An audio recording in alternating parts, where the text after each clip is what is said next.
Hello बच्चों, आइए इस प्रश्न को देखते हैं। पादप कोशिकाओं की कोशिका भित्ति होती है। विकल्प ए अर्ध पारगम्य, विकल्प बी पूर्ण रूपेण पारगम्य, विकल्प सी वर्णात्मक पारगम्य या विकल्प डी अपारगम्य। इस प्रश्न की जो मुख्य अवधारणा है, मुख्य अवधारणा वह है कोशिका भित्ति की पारगम्यता। कोशिका भित्ति की पारगम्यता पारगम्यता के आधार पर झिल्लियों को विभिन्न भागों में बांटा गया है या विभिन्न प्रकारों में बांटा गया है, जैसे कि पूर्ण रूप से पारगम्य, अपारगम्य, अर्ध पारगम्य, चयनात्मक पारगम्य।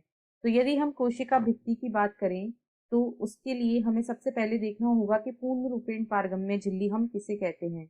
यह ऐसा स्तर होता है, ऐसा स्तर या ऐसी झिल्ली होती है जो विलेय एवं विलायक, विलयन के जो दो घटक होते हैं, विलेय एवं विलायक, उन दोनों को आसानी से अपने आर पार आने देती है, आसानी से आर पार आने जाने देती है, आर पार आने जाने देती है। तो इस प्रकार के स्तर या इस प्रकार की झिल्ली को हम पूर्ण रूपेण पारगम्य झिल्ली या पूर्ण रूपेण पारगम्य स्तर कहते हैं।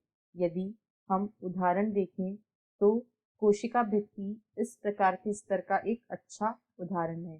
कोशिका भित्ति जो है यह आसानी से सभी अणुओं, चाहे वे विलेय हों या विलायक हों, इन दोनों ही प्रकार के अणुओं को ये अपने आर पार आसानी से परिवहन करने देती है। इसीलिए कोशिका भित्ति एक पूर्ण रूपेण पारगम्य स्तर होता है। दिए गए प्रश्न का सही विकल्प होगा विकल्प बी पूर्ण रूपेण पारगम्य, क्योंकि अर्ध पारगम्य झिल्ली केवल और केवल विलायक के अणुओं को अपने में से जाने देती है। वर्णात्मक पारगम्य झिल्ली केवल कुछ चयनात्मक जो विलायक अणु होते हैं उनको अपने अंदर से जाने देती है, और अपारगम्य झिल्ली किसी भी अणु को अपने आर पार नहीं जाने देती है। अतः इस प्रश्न का सही विकल्प होगा विकल्प बी। आशा है आपको प्रश्न समझ आया होगा। धन्यवाद।